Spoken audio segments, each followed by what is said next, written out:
Some of Misfit Squad. I can't talk. Happy October. So, we're going to be doing some ghost stories that I have personally experienced myself out on the land. Most of you guys know it's super haunted. Demons, ghosts, even a skinwalker. There's just all types of things that happen out there. We live on like this weird geographical paranormal hotspot. So the story today I want to talk about is this demon. And this one in particular has lived in the house for many years in the corner of the living room. And him and my mother-in-law, I swear to God, had like a symbiotic relationship. Now, I had tried to record this earlier and it was a lot longer, and I'm dealing with some issues with this phone. We're not having enough storage on it, and so it all messed up and crashed. And the video had an error, and so it's not even there. So I'm going to try to make this a lot shorter. So anyways, here it goes. So when we would walk through the house late at night, we would be terrified. This demon instills fear in its victims, okay? And it is a pretty powerful one, because I used to pray, I would use sage, I would use salt, anointed oil. I mean, I tried everything, and the thing would not leave. And so there was a time where we were staying with some in-laws while we were doing work on the house. So anytime we'd go out to the house to do the work, I was praying even more, and I was more hardcore about it too. I'd even yell at this thing, like, get out, you know, and stuff like that, because I'd had enough of it making my kids and my husband and me, all of us, afraid. And so anyways, it finally did go away right before we had moved back in. And it's been gone for the past like 4 years, but it's recently come back. Okay, so this is like terrifying. Anyway, so what happened is, recently my husband was up real late, and he just suddenly feels this fear, and there was nothing to be afraid of. He was in the house, and everybody else was asleep. He just felt this fear, and it caused him a lot of anxiety and stuff, because, you know, it's fear. And he didn't know what he was afraid of, but he just knew he was massively afraid, and it takes a lot to make him afraid. He's a very logical person. He's very grounded. He's a Capricorn, okay? So they're very serious people. And this thing exposed itself to me one night, and the way it looked, it showed its true form to me. It looks like a shadow person. Okay, that's like the base part of it. Its eyes are red, as if they're flames. Like, the inside of his eyeballs literally look like flames are flickering in them. His teeth are like razor sharp points. The inside of his mouth, though, like, you can see flames in between each teeth. Like, it's all red. And then his fingertips, like, they're elongated at the end. And it's all black, you know, because it's shadow. But then there's these flames, like this redness. And the only thing I could explain it as is flames because of the way it looks. And it just grins at me when it shows itself to me. Well, the other night, the reason why I knew it had returned, because the other night when my husband, I mean, this went on for like 2 or 3 nights, he was still afraid and he didn't know why. So I was like, okay, well, I'm going to figure this out. You know, I do a lot of work with energy and emotions, because I'm an empath and I'm a medium, and I do like chakra stuff and all that. I guess you would call me like a medicine man or a shaman, because of the things I know how to do. And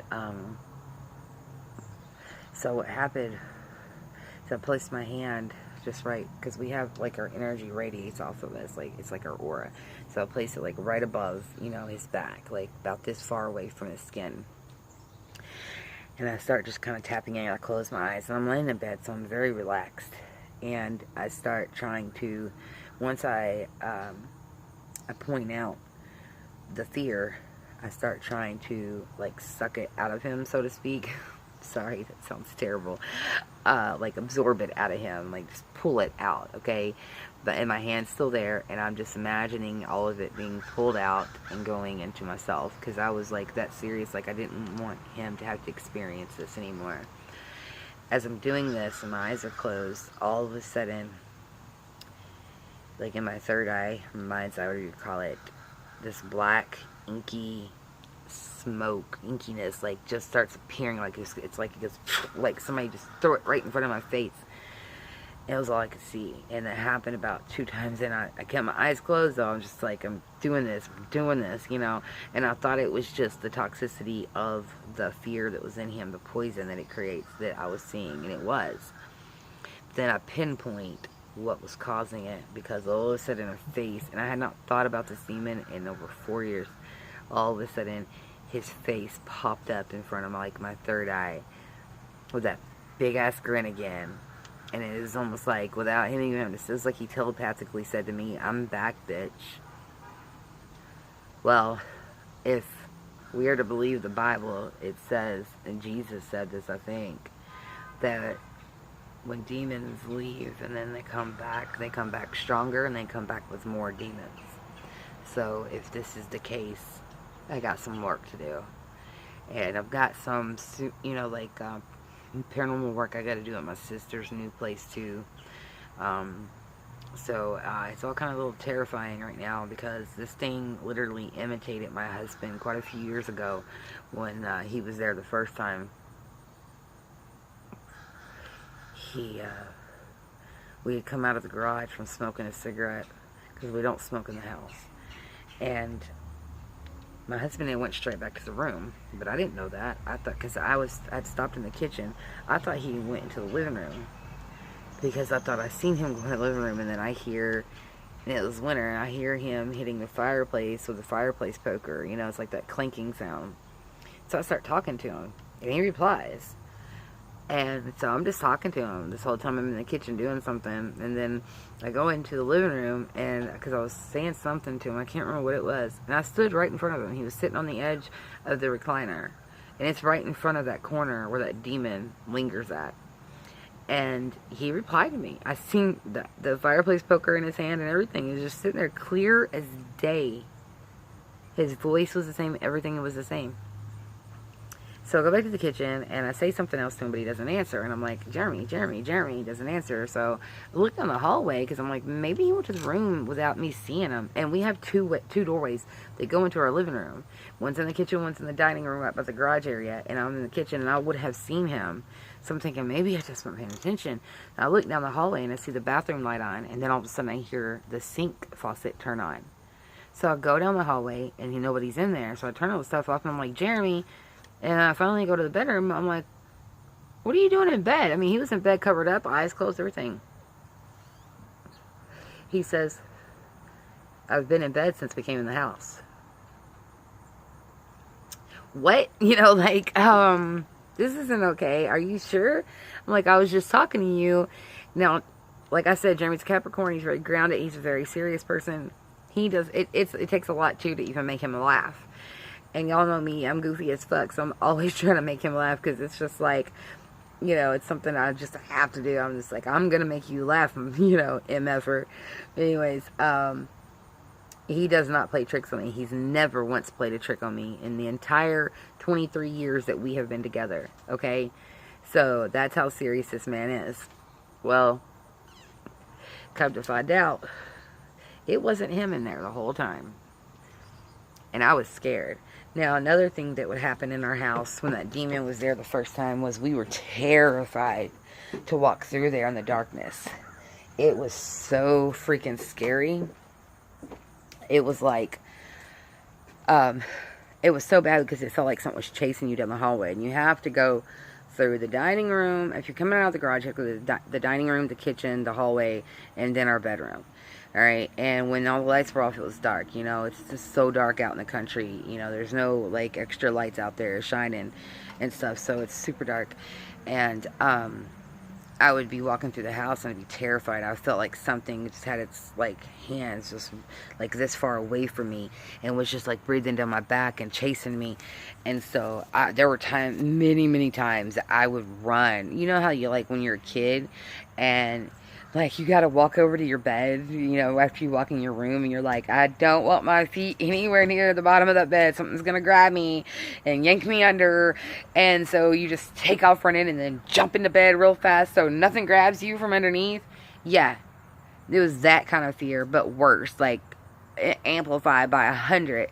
You're an adult now. It takes a lot more to scare people. I'm not even afraid of the dark, but whatever this thing is, this demon that chases us through the house like that, had me so afraid, because like it was almost like I knew that like once he got his like supernatural claws into my spirit, like something was not going to be okay. And I just didn't know what, but I didn't want to risk it. So anyways, I would take a flashlight. I started taking a flashlight with me, and I would walk, when I was walking back to my room, instead of shining it in front of me like a regular person, I would shine it behind me, because I knew it was going to be behind me, and I knew that this thing could not exist in the light. It can only exist in the darkness. So if you have like a big bright light, you know, it's not going to get anywhere close to me. So, and it worked, because I could feel its presence further away. And I was still scared. One little thing that kind of helped some. So anyways, like I said, I got rid of it, and then recently it came back. You know, like I said about my husband, and the fear that all of a sudden just started with him. And, you know, when I was tapping into his energy, I felt it, and then I seen it, and I was like, it's back. After 4 years of being gone, it's back. And I haven't fully dealt with it yet, so I've got to start doing a lot more praying again, casting it out, oil, salt, you know, sage, incense, the whole 9 yards, crystals. I'm doing it all, and I've got to get rid of that thing quickly. I do not want that thing sticking around any longer than it has to. This thing means business. It's not one of these low-level demons that are just there to, like, pick on you and, like, move things so you can't find them or whatever, or, you know, voices. You know, this thing's, it means business. It has a job to do. So, wish me luck. Please say a prayer for us all. But that's my ghost story for now. To start off this whole thing for Halloween and Samhain, and you know, this October in general, because it is a spooky time of year, and it's my favorite time of year. I love being scared a little bit. I think all of us do to an extent, especially if we're into the paranormal. But this demon is not, it's not the kind of fear that you want to experience. It's not the kind of fun fear, you know? It's not the kind that gets your adrenaline pumping. It's the kind that makes you feel like you're going to die if it gets you. Like, it is just that bad, you know? And I'm not going to allow it to continue to scare my husband or to start scaring my kids again, because it's just not going to happen. It has been, my whole life, it's been where things have tried to terrorize me, and I've had demons trauma, so it's not going to happen again. I think my phone's about to start glitching again, so all of you guys, don't forget to subscribe if you're new, share a video, watch some of the other ones, and I hope you guys like, hit the thumbs up, leave a comment below if you have any ideas for anything you want to hear in the future, or you just want to say hi. So, hashtag Misfit Squad. I love you guys so much. Remember, it's Goddess the Misfits with the Z's, not in the Goddess, but in the Misfits. Z's. Let your freak fly. Bye.